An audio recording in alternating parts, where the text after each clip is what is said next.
안녕하세요. 의도초 6학년 학생 여러분, 김성훈 선생님입니다. 오늘은 이제 사회의 두 번째 시간을 가지도록 하는데, 우리가 지난 시간에는 사회교과서 단원 도입 부분을 공부하면서 선생님이 교과서가 어떻게 구성이 되었는지 설명을 했었어요. 그리고 그 중에서도 헌법이란 것에 대해서 간략하게 설명을 했는데, 오늘은 우리나라 정치의 역사가 선생님이 지난 시간에 개헌의 역사라고 이야기를 했죠. 그 개헌의 역사에 대해서 배워보도록 하고, 이제 배우게 될 4.19 혁명의 배경이 되는 3.15 부정선거에 대해서 알아보도록 하겠습니다. 교과서 페이지로는 10페이지와 11페이지를 펴면 되고, 아직 교과서가 준비 안 된 학생들은 영상을 일시정지해서 교과서를 준비해 오도록 하겠습니다. 자, 그럼 이제 1단원의 첫 번째 시간 시작하겠습니다. 1단원 첫 번째, 민주주의의 발전과 시민참여. 중에서 첫 번째 제목을 읽어보도록 하겠습니다. 4.19 혁명과 시민들의 노력을 알아봅시다 라고 나와 있죠. 자, 근데 선생님이 이렇게 4.19라고 읽는 것은 4월 19일이라는 뜻이에요. 자, 이때는 1960년 4월 19일인데, 이때 어떤 일이 있었는지 한번 책을 보면서 읽어보도록 하겠습니다. 소영이는 아버지와 함께 국립 4.19 민주묘지에 있는 기념관에서 4.19 혁명과 관련된 전시물을 관람했다. 아버지께서는 민주주의를 지키려고 희생하신 분들께 감사하는 마음을 가져야 한다고 말씀하셨다. 소영이는 4.19 혁명의 과정에서 시민들이 어떤 노력을 했고, 그것이 우리나라의 민주주의 발전에 어떤 영향을 주었는지 궁금해졌다 라고 나와 있습니다. 자, 그런데 여기 단어 설명이 하나 나와 있죠. 혁명이란 단어입니다. 혁명이란 단어도 다 같이 읽어보도록 하겠습니다. 혁명, 국가의 기초나 제도 등이 완전히 새롭게 바뀌는 것. 자, 국가의 기초와 제도가 어떤 사건을 계기로 바뀌게 되었는데, 자, 그게 어떤 사건이었는지 밑에 있는 사진을 보면서 한번 짐작을 해보도록 하겠습니다. 자, 첫 번째 사진, 사전에 투표된 투표용지들. 두 번째, 시위에 참여한 학생들. 세 번째, 승리의 환호성이라고 나와 있습니다. 자, 혁명이 새롭게 바뀌는 거니까 아마 시위에 참여한 학생들이 어떤 주축이 돼서 사회의 기초와 제도를 바꿨을 것이고, 거기서 성공을 했기 때문에 승리의 환호성이라고 나와 있을 거예요. 자, 그런데 그 전에 이 사진에 주목하도록 하겠습니다. 이 사진을 보면 뭔가 조금 어색한 문장이 있어요. 그 부분이 무엇인지 한번 10초의 시간을 줄 테니까 고민해 보겠습니다.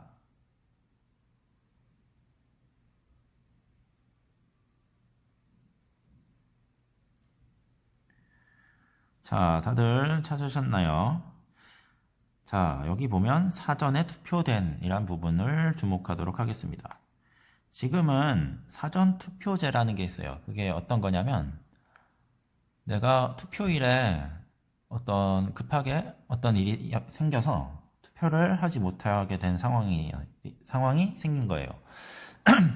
자, 그런 사람들을 이제 생각을 해서 투표를 하기 전에, 며칠 전에 바쁜 사람들은 미리 와서 투표를 해라 하는 게 사전 투표제예요. 근데 이 당시에는 그런 제도가 없었고, 전국에서 동시에 투표를 하고 동시에 개봉을 하는 시대였어요. 그런데 그 시대에 투표를 미리 했기 때문에 여긴 뭔가 이상한 이제 그런 문장이 된 것이죠. 자, 근데 이 사건이 이런 사전에 투표된 용지들과 관련된 이 내용이 우리가 이제 배우게 될 4.19 혁명과 아주 밀접한 관련을 가지고 있습니다. 자, 그래서 그것에 대해서 배워보도록 하는데, 여기 보면 오른쪽 페이지 11페이지에 선생님과 함께 또 교과서를 읽어보겠습니다. 우리나라의 첫 번째 대통령이었던 이승만은 헌법을 바꿔가며 계속 대통령이 되어 독재 정치를 이어나갔다. 또한 이승만 정부의 부정부패로 국민의 생활이 어려워졌다. 이러한 상황에서 이승만 정부는 1960년 3월 15일에 예정된 정부통령 선거에서 이기려고 부정선거를 계획했다.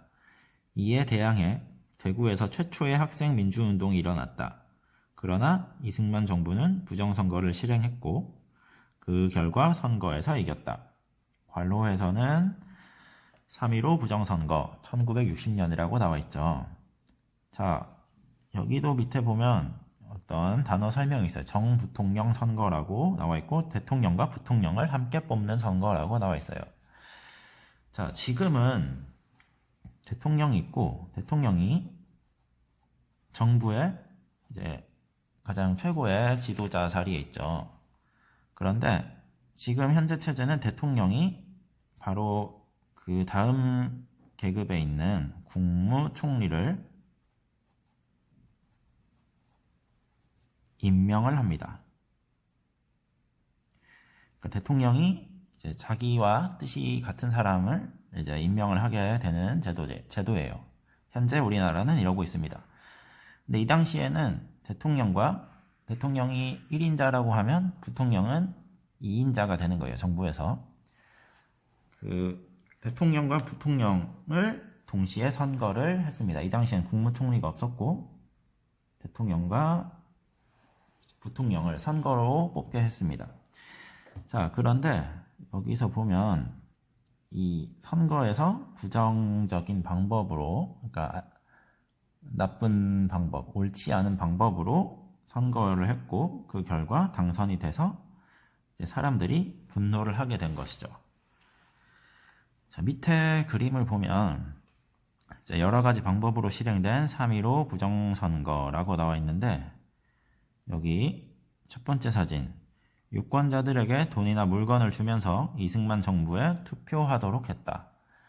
자, 선거에서 이제 자기를 뽑아달라고 일종의 뇌물을 건넨 것이죠. 이것은 지금 선거제도에서는 당연히 불법이고 이게 만약에 발각이 됐을 경우에는 그 돈을 받은 사람과 돈을 받은 사람도 처벌을 받고 돈을 준 사람도 처벌을 받는데 만약에 뇌물을 주고 당선이 되더라도 그 사람은 나중에 당선이 취소됩니다. 당선 무효형이라는 것을 받게 돼서 아무리 많은 표를 받더라도 당선이 취소되게 됩니다.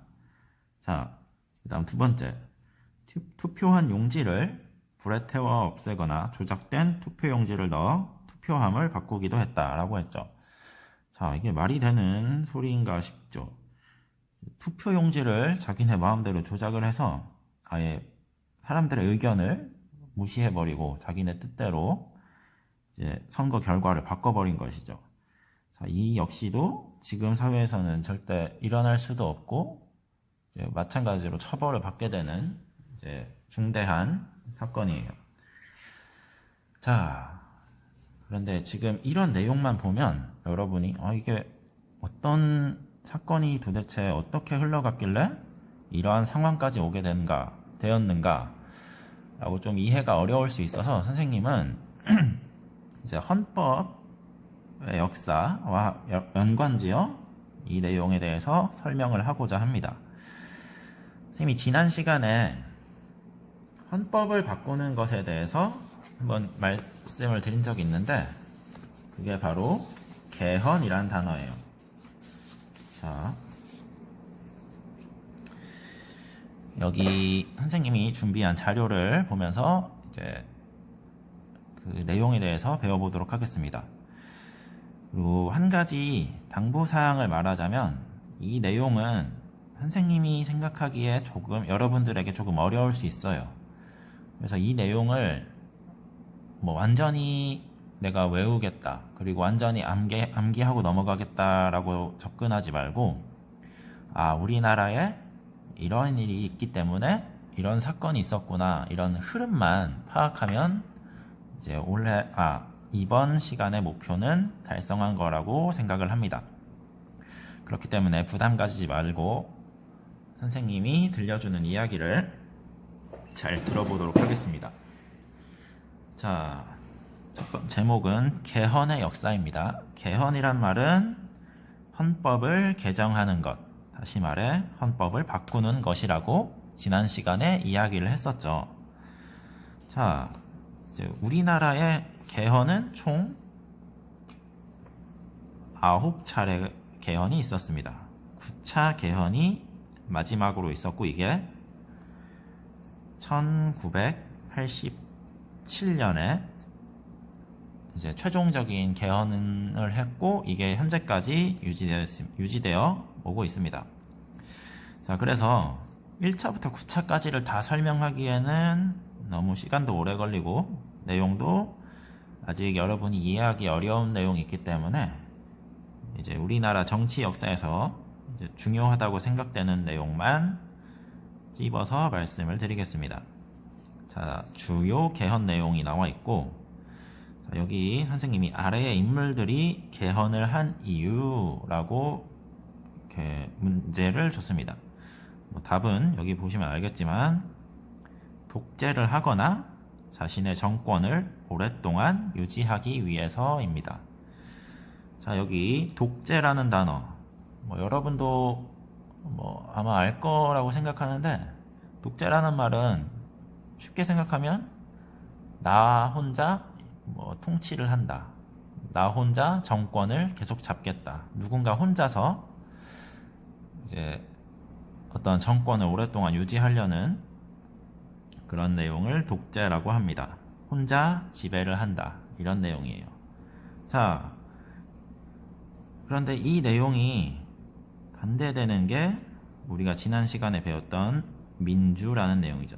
민주는 이제 모든 사람이 주인이다라는 뜻인데, 우리나라는 현재 민주주의 국가예요. 모든 국민이 주인인 나라에서 이제 나 혼자 지배를 하겠다라는 이런 반대되는 생각을 하고 있는 것이죠. 그래서 민주주의에 반대되는 행동을 하기 위해서 개헌을 한 것이에요, 이 사람들은.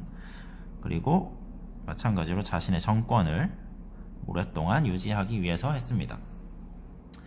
자, 그래서 동그라미 1번에 이승만 대통령이라고 나와 있는데, 관로에서 1대부터 무려 3대까지 대통령을 했습니다. 그러니까 우리나라의 첫 번째 대통령이자 세 번째까지도 대통령을 한 사람입니다. 자, 선생님이 사진을 보여주자면, 여기 이 인물이 바로 이승만이라는 전 대통령의 사진입니다. 자, 그럼 이 사람이 도대체 어떻게 개헌을 했길래 이렇게 선생님이 이 사람을 선정을 했느냐? 자, 같이 보도록 하겠습니다. 1번. 자, 여기 1대 대통령일 때는 우리나라의 첫 번째 개헌을 합니다. 이제 대통령 선거를 간접 선거에서 직접 선거로 바꿨다고 선생님이 적어놨는데, 여기서 직접 선거와 간접 선거에 대한 설명을 하자면, 직접 선거는 지금 여러분이 알고 있는 선거제도라고 생각하면 됩니다. 그러니까 내가 뽑고 싶은 사람을 내가 직접 가서 투표를 하는 것입니다. 이게 직접 선거고, 간접 선거라는 것은 예를 들어 우리 학교를 예를 들겠습니다. 전교 어린이 회장을 선거를 하는데,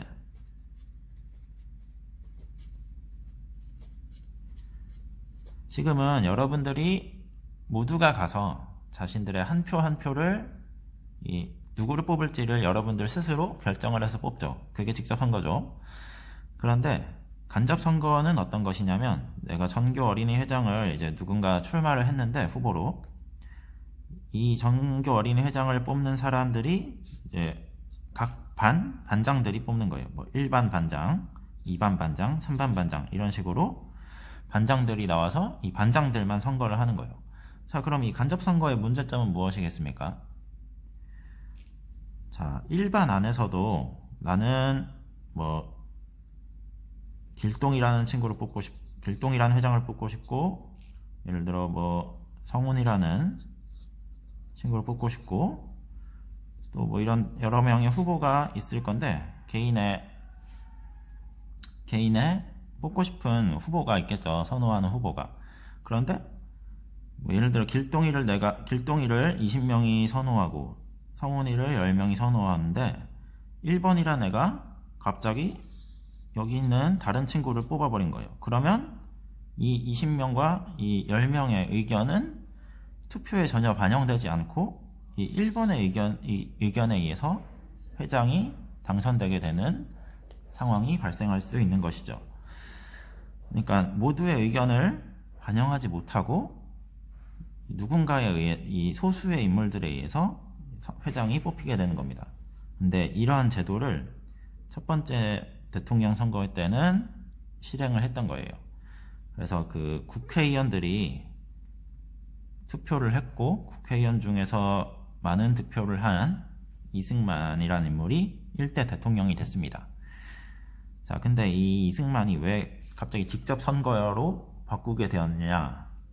이게 이 사람이 민주주의를 갈망해서 민주주의를 원해서 했던 게 아니고 다음 선거에서는 내가 국회의원들한테 인기가 없기 때문에 떨어질 것 같다라고 판단을 한 거예요. 그래서 이럴 거면 국회의원들한테 맡기지 말고 전 국민 투표를 하자. 그래야 내가 당선될 가능성이 조금이라도 올라갈 것이다. 라고 해서 바꾼 게 이 첫 번째 개헌입니다. 자, 어쨌든 이건 민주주의 측면에서도 바람직하긴 한 개헌이라서 이건 그렇다고 칩시다. 그런데 2차 개헌을 봅시다. 이게 2대 대통령이 됐을 때 2차 개헌을 하게 됩니다. 그런데 이 당시의 제도가 무엇이었냐면 대통령은 총 2번 할 수 있었어요.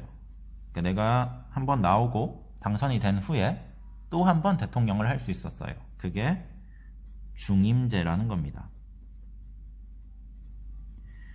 그래서 지금 이 사람이 첫 번째 대통령을 했고 두 번째까지 대통령을 했으면 세 번째부터는 이제 대통령을 더 이상 나올 수 없는 상황인 것이죠. 그리고 임기는 4년이었어요.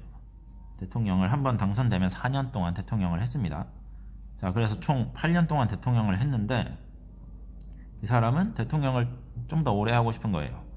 그래서 이제 그 내용을 적어둔 헌법을 바꿔버립니다. 첫 번째 대통령 누굽니까? 이승만 자신에 한해서 대통령 당선을 무제한으로 할 수 있게끔 제도를 바꿉니다. 그러니까 내가 두 번째까지 해서 이제 더 이상 대통령을 못하니까 이걸 아예 제도를 바꿔버리자 해서 개헌을 한 것이죠. 그래서 이 사람은 3번이건 4번이건 당선만 된다면 이제 몇 번이건 대통령을 할 수 있게끔 제도를 바꿉니다.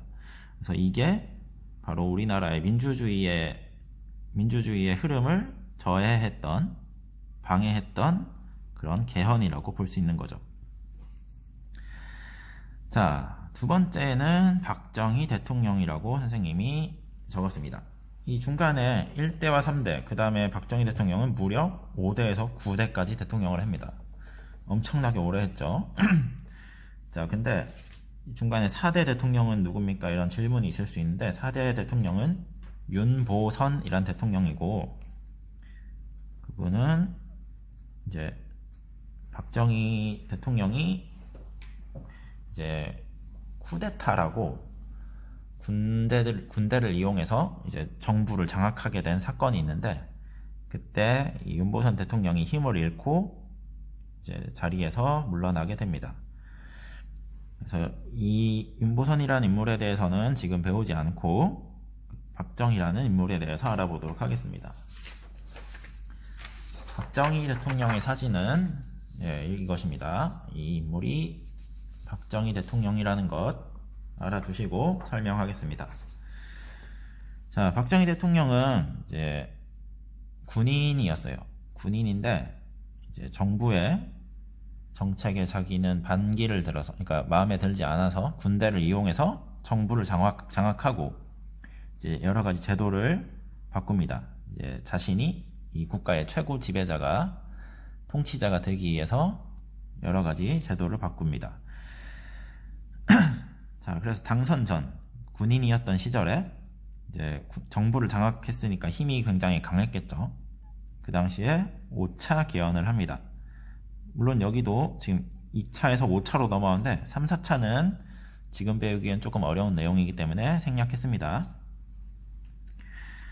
5차 개헌 때 대통령제로 바꿨다고 했는데, 그럼 그 전엔 대통령은 있었는데 왜 또 대통령제로 이게 무슨 말입니까? 이렇게 하는데, 그 전에는 내각제라는 내용이 있었어요. 이게 여러분들이 지금 이해하기는 좀 어려운데, 쉽게 말해 대통령이 거의 없거나 이제 허수아비 같은 힘이 없는 상황을 내각제라고 합니다. 그래서 이 당시에 윤보선 대통령이 내각제였던 시절에 대통령이었지만 그렇게 정치적인 힘이 강하지 않았었어요. 그럼 이때 국가의 운영을 누가 했느냐? 그때는 지금 여러분들이 정당이라고 더불어민주당, 자유한국당, 민주통합당 이런 식으로 정당에서 운영을 했습니다. 그러니까 여러 사람이 이제 국가를 운영한 그런 시대였죠. 근데 대통령제로 왜 바꿨을까요? 네, 쉽게 생각하면 최고의 힘을 자기가 가지고 싶기 때문입니다. 그래서 대통령이 당선되기 전부터 일단 대통령제로 바꾸고 이제 선거를 했는데 아주 근소한 차이로 이제 5대 대통령에 당선이 됩니다. 자, 그래서 이제 5대 대통령이 됐는데 이제부터 우리나라의 독재가 시작됩니다. 박정희 대통령의 독재가 시작됩니다. 이 사람이 5대도 했고 이제 6대 대통령도 했습니다. 그런데 여기 뭔가요? 6차 개헌에서 대통령을 3번까지 할 수 있게끔 제도를 또 바꿉니다.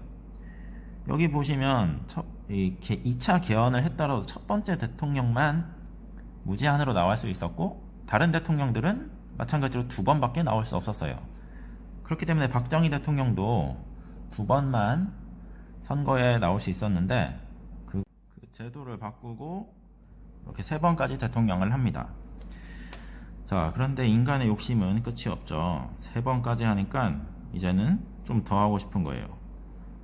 그래서 3번째 대통령이 된 다음에 이제 대통령의 임기 자체를 6년으로 넘기고 그 다음에 아예 대통령이 몇 번 나올 수 있다. 그러니까 중임 제한.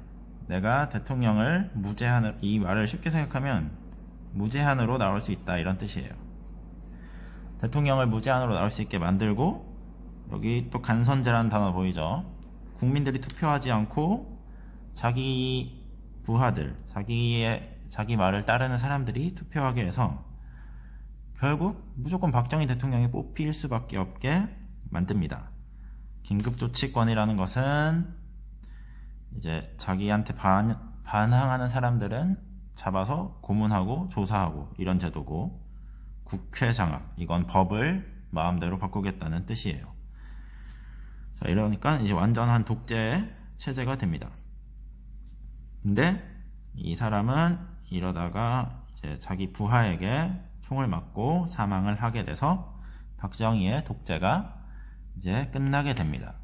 자, 그럼 이제 우리나라의 민주주의에 드디어 꽃이 피었는가 라고 생각할 찰나에 이 사람이 등장하게 됩니다. 이 사람은 전두환이라는 대통령이에요. 자, 이게 그 사진이고요. 전두환 대통령도 마찬가지로 군인이었는데 이 사람은 이제 자기가 11대 대통령이 된 후에, 11대 대통령도 간선제예요. 그러니까 몇 명의 사람들만 대통령 선거를 한 겁니다. 그렇게 해서 당선이 됐고 12대 대통령을 할 때 이제 대통령 임기를 무려 7년씩이나 하고 이렇게 마찬가지로 제도를 자기한테 유리하게 바꿔버립니다.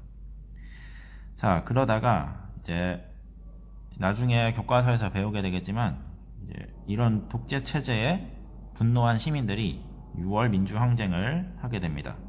그때 이제 우리나라의 마지막 개헌인 9차 개헌이 되었고 지금 이게 현재까지 유지되고 있는 이제 체제가 됩니다. 그래서 대통령은 직선제, 모든 국민이 한 사람당 한 표를 가지고 모두가 투표할 수 있고 대통령은 임기가 5년이며 단 한 번만 당선될 수 있습니다. 그러니까 한 번 당선되면 다시 나올 수 없는 그런 제도가 정착이 된 것이죠. 자, 그럼 이제 두 번째 3.15 부정선거에 대해서 알아보도록 하겠습니다. 3.15 부정선거는 이제 아까 이승만 대통령이 이제 3대 대통령에서 이제 4대 대통령으로 넘어가는 순간이었는데 여기서 이제 4대 대통령으로 인정을 하지 않습니다. 왜냐하면 4대 선거가 부정선거였기 때문입니다. 자, 이승만 대통령의 이제 정치 역사를 보면 1차 개헌으로 대통령 간선제에서 직선제로 아까 바꿨다고 말했죠. 그렇게 해서 1대 대통령일 때 그렇게 했었고 2대 대통령일 때는 이때가 6.25 전쟁 중이었는데 이때 개헌을 합니다. 아까 말했죠. 첫 번째 대통령이 한해서 무제한으로 나올 수 있게끔 바꿉니다. 그리고 3대 대통령일 때는 이제 여기서부터 좀 독재의 그 모습을 많이 보였는데 이렇게 3명의 후보가 나왔었습니다. 이승만, 신익희, 조봉암이란 사람이 나왔는데 여기서 신익희란 사람은 이제 그 선거를 하기 전에 갑자기 심장마비로 죽게 되고 조봉암이란 사람과 경합을 하게 됐는데 결국은 이승만이 됐어요. 근데 이 조봉암이란 사람이 나중에 자기한테 이제 큰 적으로 오게 될까봐 이 사람을 갑자기 죄를 씌워서 사형을 시킵니다. 자기의 라이벌을 이제 제거를 하게 된 거죠. 자, 그리고 이제 그 독재의 가장 절정이었던 4대 대통령 선거, 대통령이 아니고 이제 선거라고 하겠습니다. 4대 대통령 선거에서 이제 3월 15일 날 이제 대통령 선거가 실시됐는데 이 사람이 당선이 된 거예요. 근데 아까 교과서에서 설명했듯이 부정한 방법으로 당선이 됩니다. 예를 들면 투표장에 이제 군인들을 동원해서 무서운 분위기를 조성한 거예요.